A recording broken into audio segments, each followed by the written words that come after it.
My life passion is to probe existence. I have relied on science and philosophy, but yet I cannot ignore the possible existence of God and its staggering implications.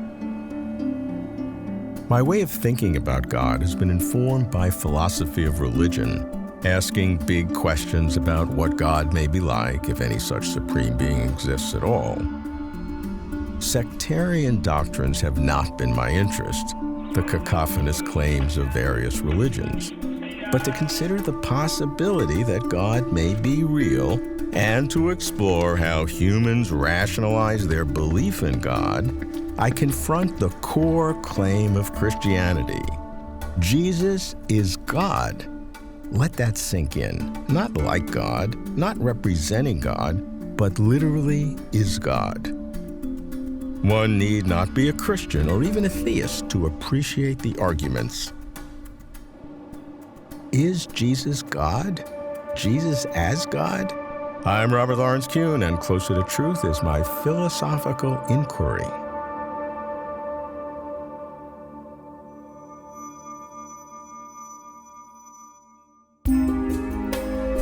Jesus as God. I feel an instinctive aversion, due more to the banality of the phrase than to any consideration of its meaning and import. I can take two approaches to Jesus as God. The first is as a skeptic, my natural tendency, critiquing with well-known arguments the existence of God and criticizing even more so that a human could literally be God. The second approach would be to imagine myself as a Christian philosopher, get from the inside a sense of beliefs and their rationale. As for the first, I've been there, done that. As for the second, I'm game. I go to Scotland, St. Andrews University, the Logos Institute, a leading center for philosophical and analytic theology. I begin with a contemporary systematic theologian, the Emeritus Professor of Divinity at Cambridge and Honorary Professor at St. Andrews, Sarah Coakley. Sarah, I want to know if there's a God, and the way I traditionally have done it is I like to look at cosmology. Christian religion would say, that's nice, but if you really want to know God, you have to look at Jesus. What does it mean to say that Jesus is God, and how can we know God by knowing this human being, Jesus? Actually, the Christian tradition doesn't say that Jesus is God. The Christian tradition says, technically, that the second person of the Trinity, the Son, became man as Jesus, or assumed human nature as Jesus. So there's not a straightforward identification of Jesus as God without remainder. Nor does it say, by the same token, that God turned into Jesus in the incarnation. So getting one's head wrapped around that is one of the hardest things, I think, for contemporary Christians. It involves actually some considerable analytic sophistication about exactly what words have to be used not to err on one side of the other. What are the kinds of errors that you can do? Well, if you make a simple identification of Jesus, the human who walked around in Nazareth and so on, with God, then you suggest that sort of God has transmogrified into Jesus and no one is sustaining the cosmos while Jesus is doing whatever he's doing. That's one mistake. Or another mistake is that Jesus was an exceptionally fine, perfect person who was, as it were, specially under the guidance of God. You've come up with an idea that we should maybe accept what seems to be paradoxes or inconsistencies and not try to artificially get rid of them and kind of appreciate them in order to understand. I mean, one of the difficulties of explicating the second person of the Trinity took flesh and became man is that you're dealing with an event there which is by definition unique. And so it's extremely hard to explicate it without playing a mystery card sooner or later. But that in itself is not necessarily a sign of incoherence. I also don't think you can prove on evidential grounds that the Jesus of the Gospels is evidentially the Son of God. I think something else has to come in, something that is responsive to the individual.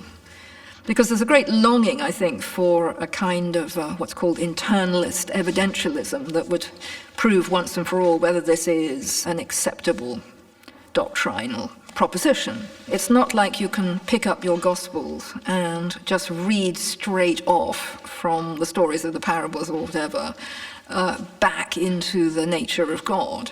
It's precisely because of this metaphysical apparatus of incarnational claims that there's a need first to decide whether you are signing on to the idea that it is possible that God could have incarnated in this way. And there are several things that could nudge you in that direction, but ultimately this is going to be a spiritual response. When the second person of the Trinity became or somehow was in Jesus, were there only two left?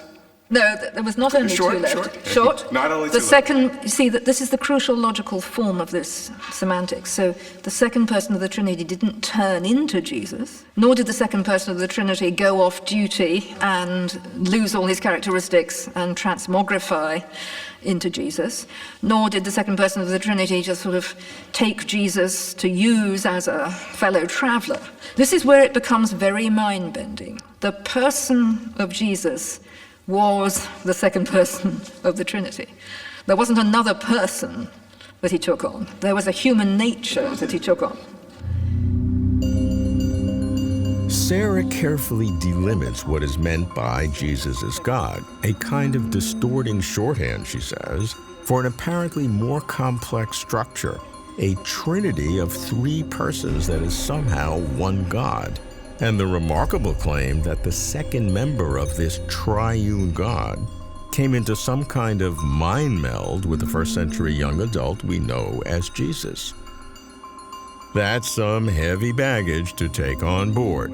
Sarah acknowledges playing a mystery card. To me, the Jesus as God claim contrasts sharply with our vast cosmos, my usual starting point for probing existence. I posed the Jesus as God question to an expert on Jesus, the professor of New Testament and early Christianity at St. Andrews, N.T. Tom Wright. The question is, what does the word God mean? And I think if you start by saying, here is this extraordinary universe which we live in, which I exult in, actually, when I start at the other end and say, something extraordinary happened in the first century in Palestine, and it was this man, Jesus, and pretty soon his followers were saying, my Lord and my God. What did they think they meant? Were they aware of the complexity of the world? I think actually they were. And they were meaning by God something which relates to the entire Hebrew Bible tradition, which is a very mysterious picture of a God who made the world and the same God who calls Israel to be his people. What is the significance of this one human being God? Well, the phrase Jesus being God, you have to be careful because, of course, from the very beginning, Christians haven't just said Jesus is God. They do say that, but then they qualify because Jesus is not, as it were, God without remainder, which is why you get the beginnings of a Trinitarian theology in the New Testament itself. And it's why they use this phrase Son of God, which is ambiguous because it also means Messiah, goes back to the Psalms. But what we see in the New Testament is this convergence of messianic language with then, oh my goodness, there's something more going on language. But here's the thing. Many Jews in the Second Temple period seem to have believed in God having a story, that God had come to dwell in Jerusalem on Mount Zion in the temple, and then at the time of the exile, he'd disappeared. And then the prophets say he'll come back. Even after the exile, after they've rebuilt the temple, Malachi says that, Zechariah, nobody ever says he has come back. And the New Testament picks up precisely those prophecies to say this is the story of God and here's how God came back. So that nobody was looking for that, nobody was expecting it, but it seems as though that is the way that they're construing this whole question of who is Jesus? Well, you know that Israel's God said he would come back. Well, could it be, is it thinkable, etc.? Dig deeper. If that's there, then what? If that's there, then the first followers of Jesus are faced with quite a conundrum, how you can talk meaningfully about God and Jesus in the same breath. And I think one of the things you see very early on in the Christian movement is poetry, because with poetry you can do what straight prose finds it difficult to do. With poetry you can do in a measure what music does, which is say 3 or 4 or 5 things at the same time.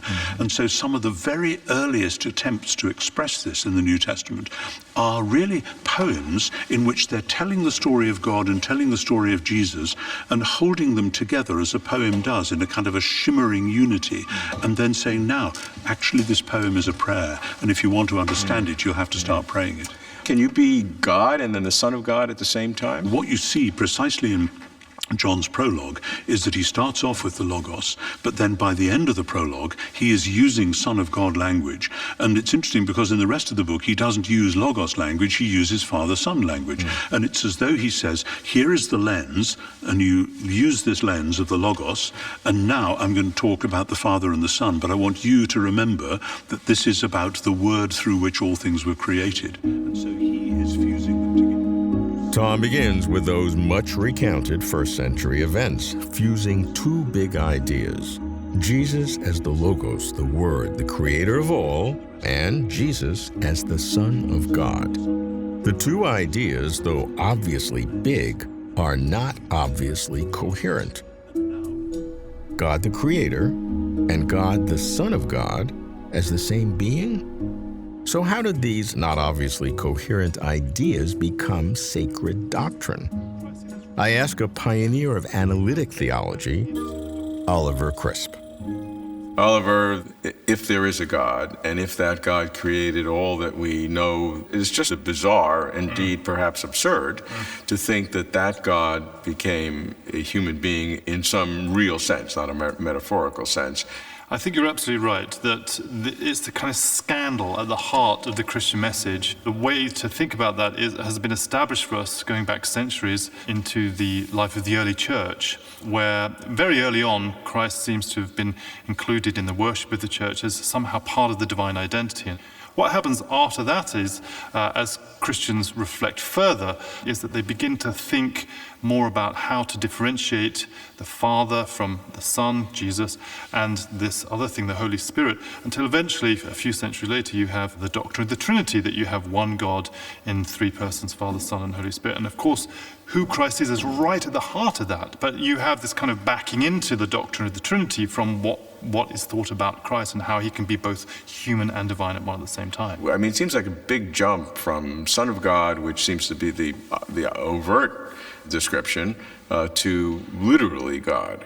It is a big jump. It seems like something about Christ's message, what it is he communicates to his early disciples, leads them very quickly to think this person is more than another human being, this person is somehow divine. And much of the early Christian debate about this is about trying to figure out what's the wrong view and what's the right view and how to articulate that. What are some of the wrong views? I like those. So one wrong view is to say something like what's called Apollinarianism, and here Christ has a human body, but in place of the human mind is taken by God. So he's not completely human. He's like a kind of human zombie with a divine mind in there. And so the early church was trying to figure out, are these views right? They can't be right if what we've got here is someone who's fully God, really completely God, but also fully and completely human. We don't want someone who's just partly human. We don't want something like a divine zombie. We want someone who's both fully human and fully divine at one and the same time. But how is it possible to be fully human and fully divine at the same time? Fully sure seems to amp up the apparent contradiction. Must faith now make its grand entrance? I ask a devout philosopher of religion in the Catholic tradition, Eleonore Stump. Well, I think that we have a help here in the old patristic formulations. Christ is one person with 2 natures.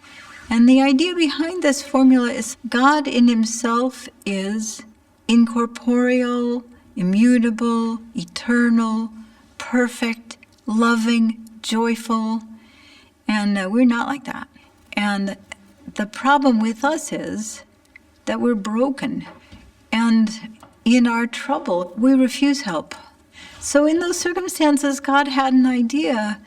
Why don't I join them and see if joining them will encourage them to come to me? What's the message of Jesus?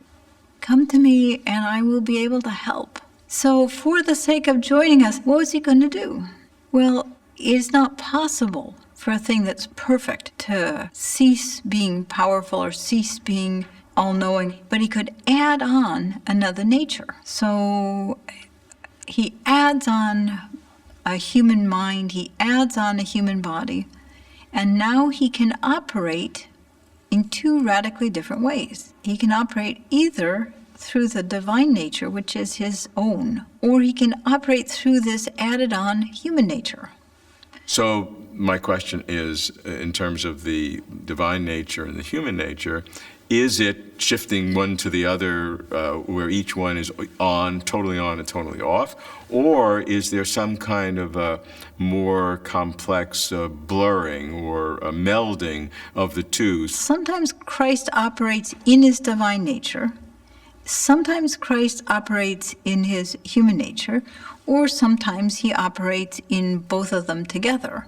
What does both together mean then? Well, it means that he's using both natures at the same time to get the job done. So it's not... Isn't that a blending? No, that's not a blending. Think of it as bad science fiction. The alien invades the human mind. The alien's mind is much superior to the human mind. But for the sake of conquering Earth, the alien sometimes just operates through the human mind. And when the alien operates just through the human mind, there's a lot the alien doesn't know about the alien's own world and so on. If you've got two minds, you can operate in one or the other or both of them. On the Christian, God cannot suffer. But it is true that God suffers because the person who is crucified is a divine person. So in reality, God did suffer or didn't suffer? God does suffer. In reality, God does suffer, not in God's divine nature, but in God's human nature, which is God's nature also. Two natures, two minds, the human blurring the divine. But which nature or mind has control? How or who or what decides? Even so, does two minds even make explanatory progress? Are there other explanations? I ask a philosopher of religion at Baylor, an expert on Kierkegaard, C. Stephen Evans. There are a number of different attempts to make sense of the idea that Jesus could be both human and divine. And of course, it does seem paradoxical, and Soren Kierkegaard says it is a paradox. He just thinks we should accept it as mystery. But lots of people have tried to sort of say, well, maybe we can make some sense of it, at least to the degree that we can show it's not absolutely contradictory. So my own view is that it starts from the idea of kenosis, which is Greek for emptying. And there's a passage in one of Paul's letters where Paul says that Christ, even though he was equal with God in the form of God, didn't sort of cling to that, but he emptied himself and became like a servant, and finally went to death, and then God has rewarded him by exalting him. So Kenotic Christology takes seriously this idea of kenosis. Emptying. Self-emptying. And so people say, how can a human being who's born at a particular place and time, and certainly doesn't look all powerful, how could he possibly have all those divine qualities? Well, Jesus has a divine mind and a human mind, but the human mind is not aware of the divine mind. The divine mind is aware of the human mind. There's sort of a two minds view. And I think that's a coherent, possible way of making sense of the incarnation or of Jesus as God. But I prefer to take more seriously the idea of kenosis, and it requires the idea that God could limit himself. One of the things an all-powerful being could do is to limit his power. Now, there's an old paradox in philosophical theology called the paradox of the stone. Could God create a stone so big he couldn't live? Right? But there's a serious problem there, because you might think that if God cannot limit himself, that there are things I can do he can't do. I think self-limitation is in fact a perfection, and that a God who couldn't limit himself wouldn't be able to relate to human beings as well as a God who can limit himself. For example, the idea of covenant But covenant is involved the idea of a promise. But a promise is a kind of limitation. If I make you a promise, I'm kind of binding myself. I'm limiting myself. And I think we have a God who can make promises, a God who can limit himself. I'm going to put aside omnipotence and omniscience and all these sort of omni properties, and I'm going to fully live as a human being, meaning that I don't know things. I'm not omniscient. I get tired. I get unhappy. I cry perhaps sometimes because my friend has died. So I think Kenotic Christology to me is very attractive because it means God has fully entered into the human condition. The really important thing is that Jesus can be God because that's who he is. And he shows us God's essential nature, which is love, by his willingness to put aside these other properties and suffer for us and with us. What I get about Kenotic Christology, God radically emptying God's own self, is that it offers a Christologically consistent alternative to the blur of two minds. It also aligns with a God becoming human to suffer with us and to save us, assuming, of course, one buys into the whole Christian worldview. I love consistency, but I'd be shocked if my sense of consistency made much impact on what that God were like if there were a God. But whether Jesus had two minds fully, or whether God emptied God's own self of the divine, bottom line, what was Jesus in Christian philosophy? What does it mean to avow that Jesus is God? I ask an expert on contemporary Christian doctrine, the Regius Professor of Divinity at the University of Cambridge, Ian McFarland. What Christians want to say is to look at Jesus is to come up with the fundamental clue or understanding of what it is that drives and grounds and brings to a fruition the universe as we know it. That's what it means to say Jesus is God. And I think what's important about that approach is that rather than beginning with a notion of God in the abstract, that then becomes a model over against which we try to match up Jesus and see if Jesus meets the criteria for this God. The gambit that Christians want to ask people to take is to say, this person's life is the measure for whatever we want to say about God. So we don't begin with a notion of God and then see how Jesus fits it. Rather, we begin with Jesus and allow that to discipline, define, and shape our understanding of who God is. So that the first thing that comes from that, of course, is that the God whom we know in Jesus is the God of Israel. It's a God who's has a history with a people, and Jesus is the culmination of that insofar as no longer now simply living, as it were, above the people and guarding them. God now binds God's own life to this people, and through this people, through one human family, the whole human family. It would sound like you're saying that my approach in life has been exactly backwards and exactly wrong, because I would start with, is there a God? Then what are those characteristics of God?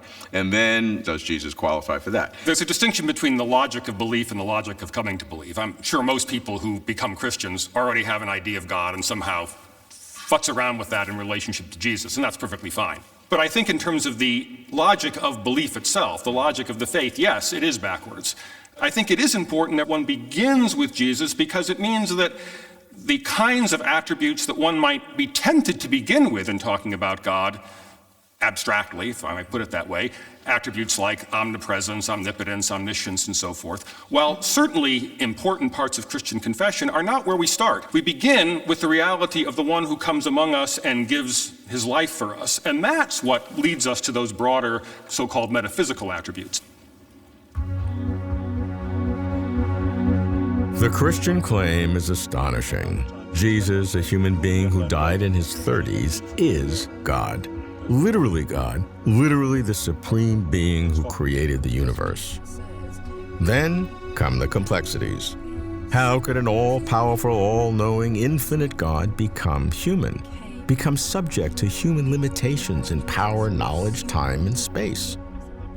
What's more, that confounding triune God, the second person of which, as the Christian doctrine developed, is the God person who incarnated as Jesus. To me, whether the incarnation meant Jesus had two minds, one divine and one human, or more a human mind because God emptied God's self, doesn't much matter. Each brings a kind of coherence, but no justification and certainly no proof. But proof is not the point. The point is faith, if one believes Jesus is God. Or if one does not believe, Jesus as God provides a tour of human obsession and ingenuity. The Christian ideal, I'm told, is to start knowing God by first knowing Jesus. Personally, I stick starting with the cosmos. And even if I could get to God, from there to where, who knows? To start with Jesus is not my gift. I may have it backwards, but that's okay. I don't like mystery cards. To get closer to truth.